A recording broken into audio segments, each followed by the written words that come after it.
Somewhere buried in a Swiss patent archive, stamped and dated October 1925, is a document that should have changed farming forever.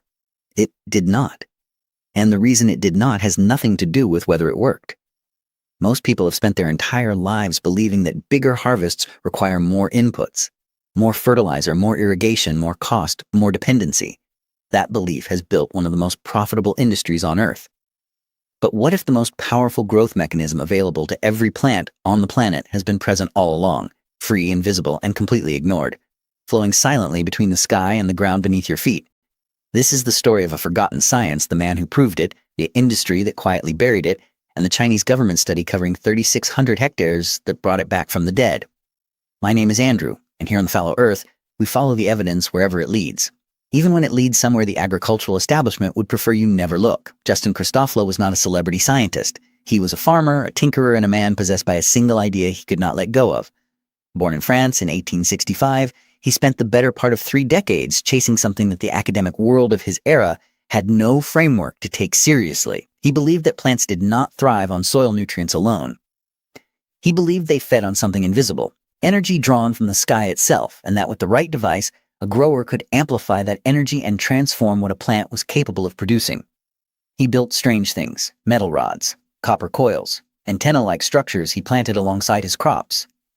He staked his reputation on the results, inviting anyone willing to make the journey to come and measure the harvests themselves.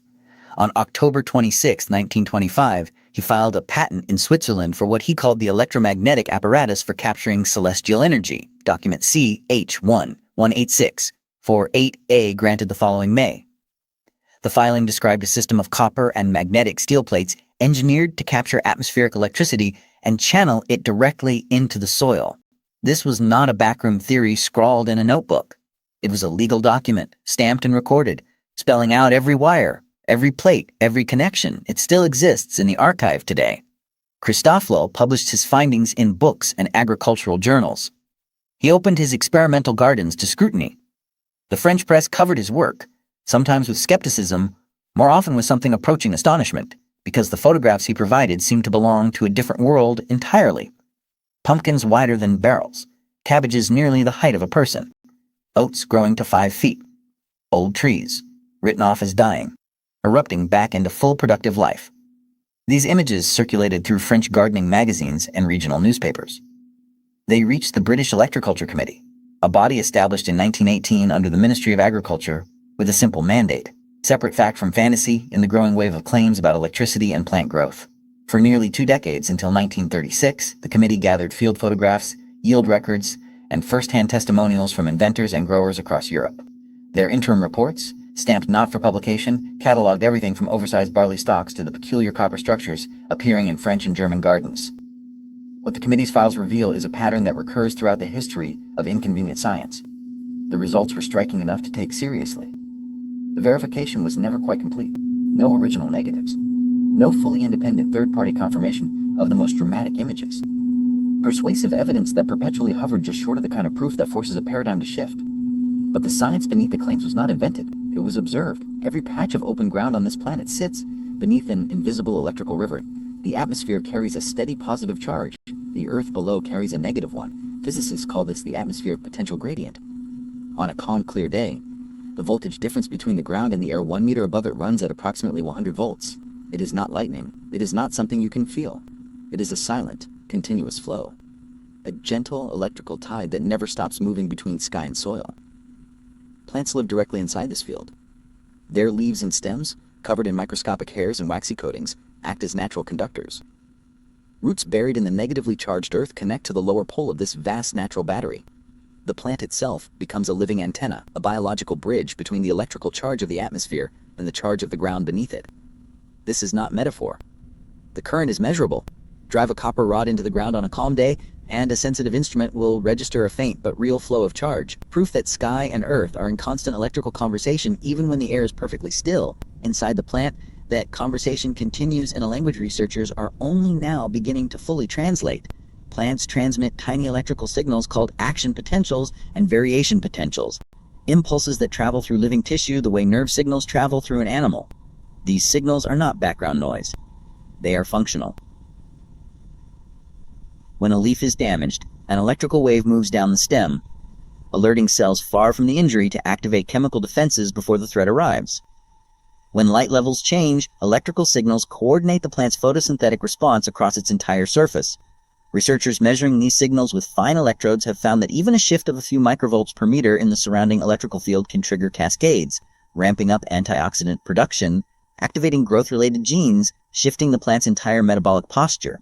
Christofolo's intuition, stripped of the language limitations of his era, was essentially this: if every plant is already an antenna, what happens when you give it a better one?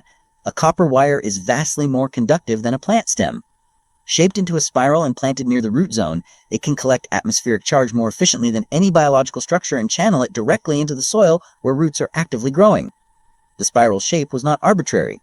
It appears throughout nature, in nautilus shells, in the unfurling heads of ferns, in the seed arrangements of sunflowers, and early electroculture experimenters believed, with some physical justification, that the geometry functioned as an antenna, gathering energy from a broad area and concentrating it at a single point. This was the idea that the fertilizer industry was about to make extremely inconvenient.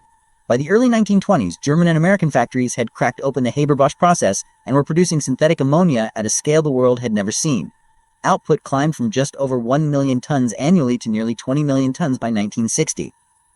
The price of ammonia fell from $100 a ton to under $30, but the true revolution was not chemical, it was commercial. Farmers who had previously relied on compost, crop rotation, and natural inputs now faced a new kind of relationship with agriculture. Buy fertilizer every spring or risk a smaller harvest. The dependency was structural. Each season required another purchase. Each year generated another invoice. The market swelled, the profits compounded, and the industry that grew around synthetic inputs became one of the most powerful economic forces in modern history. Into that environment, a method that worked indefinitely from a single piece of copper wire was not just a curiosity. It was an existential problem. The shift was not announced. It happened quietly in the language of credibility. Agricultural journals that had once published open investigations began returning manuscripts without reply. University researchers, sensitive to funding pressures and the social cost of association with fringe ideas, steered away from public engagement with electroculture. Newspaper coverage shifted its tone. Words like eccentric and miracle claim began appearing alongside Christofolo's name, grouping his documented, patented, publicly verified work with perpetual motion schemes and carnival science. The British Electroculture Committee's own findings, gathered over 18 years of fieldwork, sat stamped not for publication and never reached the broader scientific community. By the late 1930s, the conversation had simply stopped, not because the evidence had been examined and found wanting, because the evidence had been quietly set aside and the conversation declared over. That silence held for nearly 80 years. Then China ran an experiment that could not be ignored. Researchers at the Chinese Academy of Agricultural Sciences designed a field trial on a scale that eliminated any possibility of dismissing the results as anecdote or coincidence. The study covered 3,600 hectares, an area larger than 6,000 football fields. High-voltage wires were suspended above the crops, harnessing the natural electrical gradient between atmosphere and earth in the tradition Christofolo had described, scaled to institutional size. No synthetic fertilizer was introduced. No pesticides were applied. The fields ran on the same free and visible energy that had been flowing between sky and soil since before agriculture existed. Crop yields across the trial area increased by nearly 30%. That number alone would have been enough. But the more surprising result was what happened to pest pressure. Insect infestations dropped dramatically, in some cases between 70 and 100%. Farmers working the trial fields reported healthier plants in regions where pest control had previously been a constant, expensive battle. The data was collected, analyzed, and published by one of China's premier scientific institutions. For the first time in nearly a century, the yield claims that had circulated in French gardening magazines and British committee reports had measurable, large-scale, institutionally verified confirmation. The old question, does it work, had been answered at national scale. There is an important distinction that anyone drawn to this subject needs to understand clearly, because confusing the two approaches can lead either to wasted effort or to genuine danger.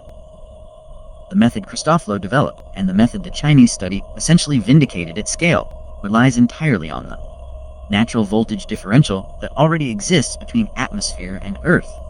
A copper spiral planted in the soil near a plant's root zone acts as a passive antenna. There is no power source, no generator, no wires connected to anything beyond the ground itself. The device simply improves the plant's existing capacity to interact with the electrical field it already lives inside. It is as safe as a weather vane and poses no electrical risk to people, animals, or equipment. This is categorically different from powered systems that run high-voltage current through suspended wires using transformers or generators. Those systems have produced results in controlled studies, but they carry serious hazards. Faulty installation can cause electric shock, fire, or equipment damage.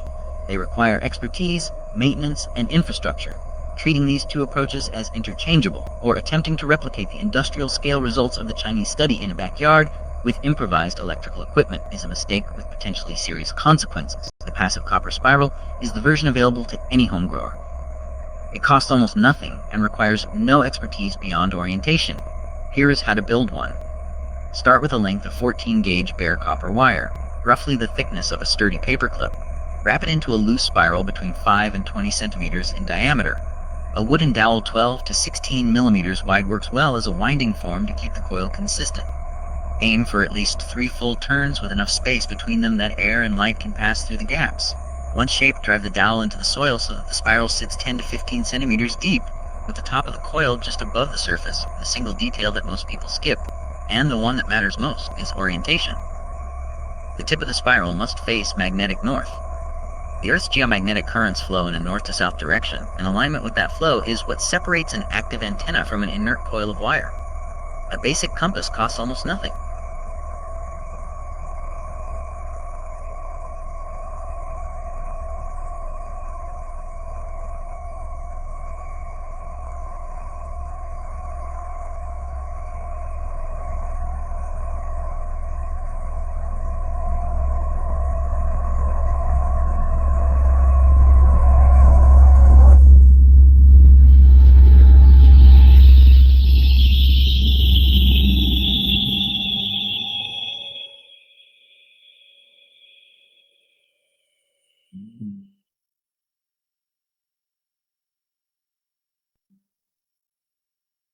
Position the coil 10 to 20 centimeters from the base of your plant.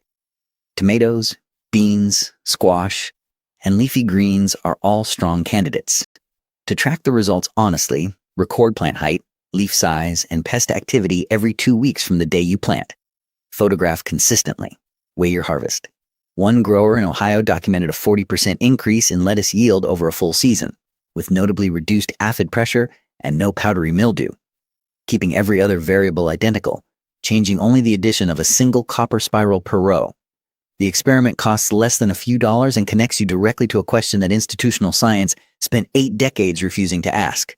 Global synthetic fertilizer use now exceeds 185 million tons annually. Soil health in intensively farmed regions continues to decline. Input costs keep climbing. And the fundamental structure of modern agriculture, buy more to grow more every single year, remains almost entirely unexamined by the industries that profit from it.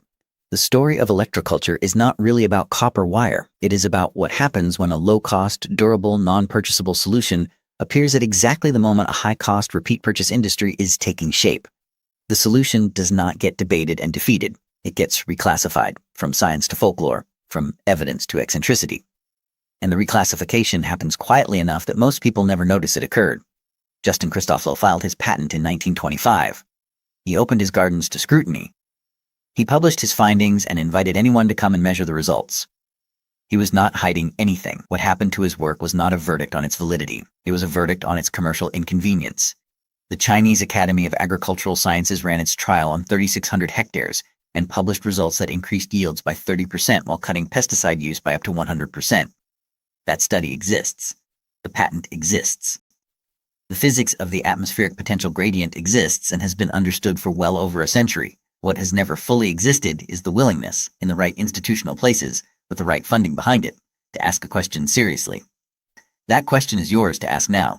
In your own garden, with a few dollars of copper wire and a compass, you can run the experiment that the agricultural establishment spent the better part of a century making sure no one ran at scale. The energy is already there.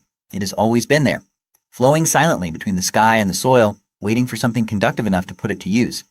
The harvest of the future may not come from the next synthetic compound or the next patented seed. It may come from looking up and then looking down and finally connecting the two. If this changed how you see the ground beneath your garden, share it with someone still paying $200 a season for fertilizer. And if you want to keep pulling on threads the industry hopes you never find, subscribe to the Fallow Earth. We are just getting started.